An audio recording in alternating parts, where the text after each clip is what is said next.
Hey guys, what's going on? I was unpleasantly surprised that I haven't been able to find a video concerning Escape from Tarkov refunds on YouTube at all. Maybe because the really popular YouTubers don't care to investigate or didn't ask for a refund or just found this information irrelevant.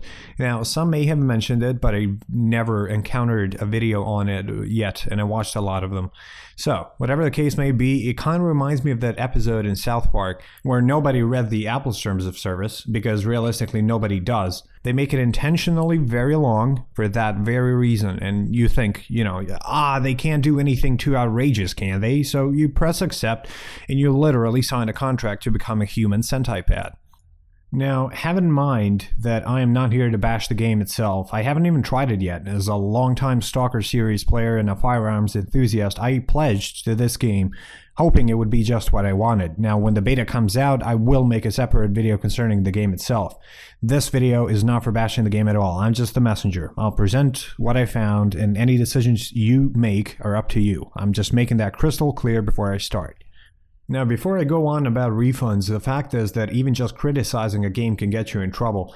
For example, a YouTuber, BigfryTV, which I do watch from time to time, you can check out his channel in the description, got his Escape from Tarkov NDA lift revoked after making over 10 videos, a bunch of streams promoting the game to death on Twitch and YouTube, purchasing codes with his own money to give out to people. After doing all that, his NDA got revoked. He can't upload Escape from Tarkov videos anymore, which I personally find upsetting because I watched some of his streams. His coverage was pretty good. For very obvious reasons, this is very unprofessional and ungrateful from the developers. I know the game is an alpha, but alphas are for feedback, positive or negative. This entire forced positivity on YouTube is cancer on the gaming industry. Just like the SJWs in America, it's gonna crash down in on itself sooner or later. It's not doing any favors to anybody, really, except the people who will make some sort of money from it. In short, what I'm trying to say is we need to stop being silent sheep for fear of repercussions. Bullshit needs to be called out. Even if we're sometimes proven wrong, a discussion needs to be had. If you have opinions on this, please leave them in the comment section below and I will respond. A theory I have on this whole situation is that they think because of the criticism the game has to be fixed before they let people stream it again. But then a new question arises, why was BigFry the only one whose NDA got revoked? He wasn't the only one who criticized this game. The big YouTubers are still up there, they're still making videos and whatever, although it probably has something to do with them being big YouTubers, I don't know. Going back to refunds. To test if they are possible or not, I have requested a refund myself by sending out an email. I do not suggest you post refund requests in the forums, as there is an army against you, much like Reddit if you post anything that presents facts or feelings. I will quote the email that they sent me back, and I will explain after I read it why you still could get a refund, just not directly from the developers. Now, forgive my poor Russian accent, the developers are Russian, so it might be more immersive if I read it out that way. However, this does not mean I don't like Russians. I love them. They have some of the best and most professional communities in ARMA 3 that I've ever played on.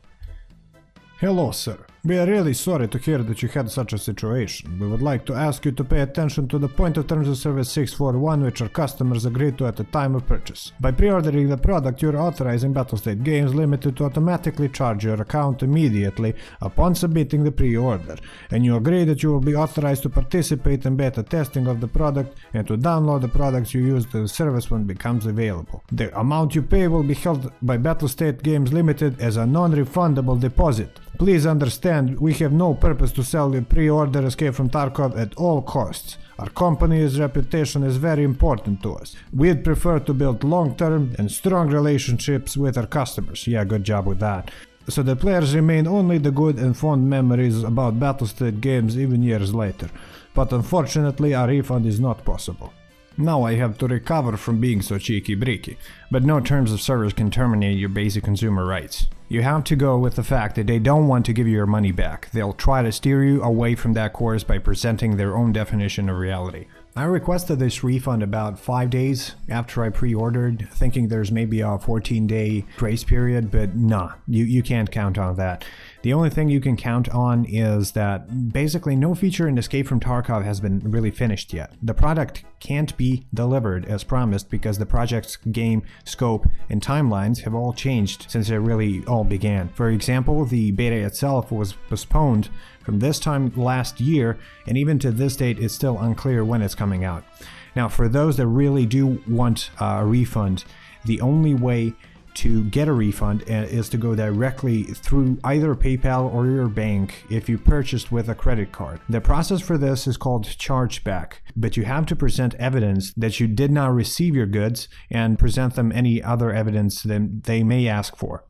Both PayPal and banks have different ways of going about this. I've added a couple of people on Steam who did receive refunds this way, and they explained it to me that there are good chances of getting your money back if you decide to take this road. I've also added some useful links in the description if you want a more detailed overview of what can and can't be done. The links concern European Union, United States, and Australia.